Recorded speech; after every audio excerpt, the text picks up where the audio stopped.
আপনার ফোনটি হ্যাং করে, স্লো কাজ করে, গরম হয়ে যায়, যদি তা হয় আজকের এই ভিডিওটা সম্পূর্ণ দেখেন।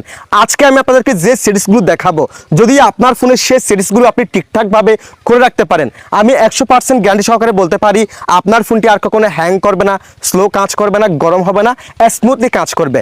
কি সে সেটিংস আমি আপনাদেরকে স্টেপ বাই স্টেপ দেখিয়ে দিচ্ছি। অবশ্যই পেজটিকে ফলো করে রাখবেন, সেই সাথে আমার চ্যানেলটিকে মাস্ট বি সাবস্ক্রাইব করে রাখবেন। তো চলুন কথা না বাড়িয়ে এই ভিডিওটা শুরু করা যাক।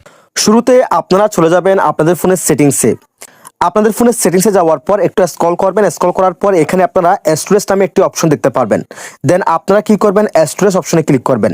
সো আমার ক্ষেত্রে আমি এখান থেকে অ্যাবাউট ফোন এই অপশনে ক্লিক করে এখান থেকে স্টোরেজ এই অপশনে ক্লিক করে দিলাম। আপনি কিন্তু ওখানে দেখতে পারবেন। দেন এখান থেকে স্টোরেজ এই অপশনে ক্লিক করে দিবেন। স্টোরেজ অপশনে ক্লিক করার পর এখানে দেখেন আপনার ফোনে কোন ফাইলে কত জিবি এখানে খরচ করেছে, সেটা কিন্তু আপনি এখান থেকে খুব সহজে দেখতে পারবেন। এরপর দেখেন আমার ক্ষেত্রে এখানে কিন্তু ক্লিয়ার দেখাচ্ছে, আমি কিন্তু একটু আগে এখানে এই কাজটি করে রেখেছি।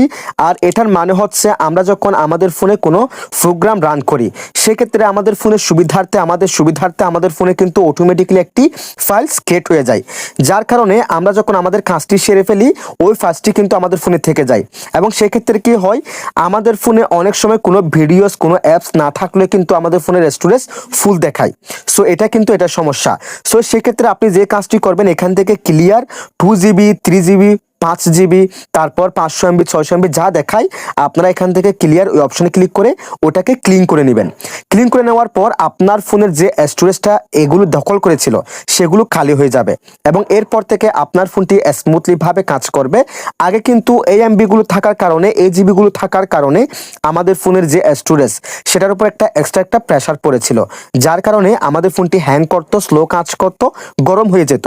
সেক্ষেত্রে আমরা যখন সেগুলো এখান থেকে ক্লিন করে নিব, ডিলিট করে দিব, সেক্ষেত্রে আমাদের ফোনের স্টোরেজের উপর যে প্রেশারটা পড়েছে সেটা কিন্তু খালি হয়ে যাবে। সেক্ষেত্রে আমাদের ফোনটি স্মুথলি ভাবে কাজ করবে। ঠিক আছে, সো আমি এই কাজটি একটু আগে করে নিয়েছি বিধায় আমি দেখাচ্ছি না, আপনারা অবশ্যই করে নেবেন। এরপর আপনারা যে কাজটি করবেন, আপনাদের ফোনের এখান থেকে আপনারা ডেভেলপার অপশনটাকে খুঁজে নেবেন। আমার ক্ষেত্রে আমি এখান থেকে এডিশনাল সেটিংস এই অপশনে ক্লিক করলাম। আমার ক্ষেত্রে এখানে ডেভেলপার অপশনসটা এখানে দেখাচ্ছে। সো আপনার যেখানে দেখায় আপনি সেখান থেকে এই অপশনটাকে খুঁজে নেবেন। দেন এখান থেকে আপনারা স্ক্রল করবেন। স্ক্রল করার পর এখান থেকে ব্যাকগ্রাউন্ড লিমিটস এই অপশনটাকে খুঁজে নেবেন। এই যে দেখেন ব্যাকগ্রাউন্ড প্রসেস লিমিট, আমরা এই অপশনে ক্লিক করব এবং এখানে আমার ক্ষেত্রে স্ট্যান্ডার্ড লিমিটটা সিলেকশন করা আছে। সো আপনারা যে কাজটি করবেন, এখান থেকে নো ব্যাকগ্রাউন্ড প্রসেস এটাকে সিলেকশন করে দিতে পারেন। আবার এখান থেকে 1 2 3 যে কোনো একটা আপনি সিলেকশন করতে পারেন। এটার মানে হচ্ছে আমরা যখন এখান থেকে মাঝখানে টিপে যখন আমরা বের হয়ে যাই, এই যে দেখেন এখানে কিন্তু আমার ক্ষেত্রে 3টা অপশন দেখাচ্ছে। সো এখান থেকে আপনি যেটা এখান থেকে আপনি সিলেকশন করবেন, সেক্ষেত্রে কি হবে, আপনি যদি এখান থেকে অ্যাট মোস্ট 1 প্রসেস এটাকে সিলেকশন করেন, সেক্ষেত্রে আপনি যতগুলো অ্যাপসে ঢুকেন, আপনি যত জায়গায় যান, এখানে কিন্তু একটাই কিন্তু ব্যাকগ্রাউন্ডে থাকবে। ঠিক আছে, একটাই কিন্তু থাকবে ব্যাকগ্রাউন্ডে এখানে।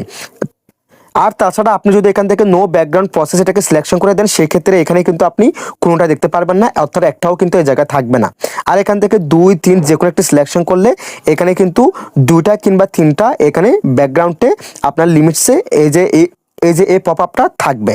সেক্ষেত্রে কি হবে, এখন যেহেতু আমাদের ফোনে স্ট্যান্ডার্ড লিমিটটা সিলেকশন করা আছে, সেক্ষেত্রে কি হবে, আমরা যতগুলো জায়গায় ঢুকবো সবগুলো কিন্তু এখানে শো করে, যার কারণে আমাদের ফোনে অতিরিক্ত এখানে ব্যাকগ্রাউন্ড প্রসেসে থাকার কারণে আমাদের ফোনটি হ্যাং করে, স্লো কাজ করে, গরম হয়ে যায়। সেক্ষেত্রে আপনি এখান থেকে নো ব্যাকগ্রাউন্ড প্রসেস কিংবা অ্যাট মোস্ট 1 প্রসেস কিংবা 2 প্রসেস এখান থেকে যে কোনো একটা আপনি সিলেকশন করে ফেলবেন।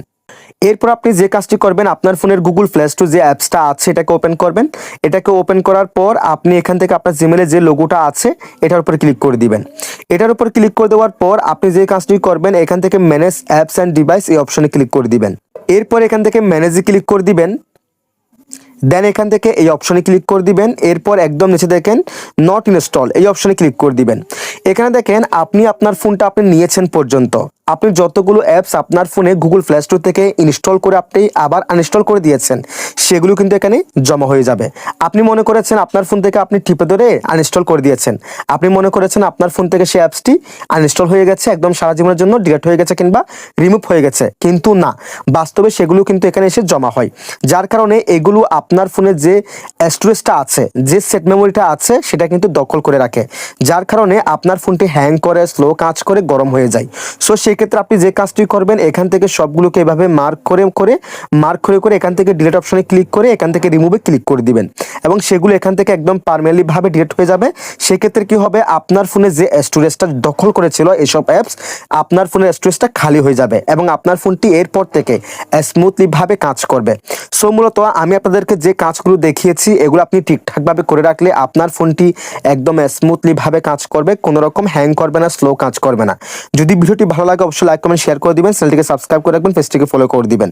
সবাই ভালো থাকবেন, সুস্থ থাকবেন, আল্লাহ হাফেজ।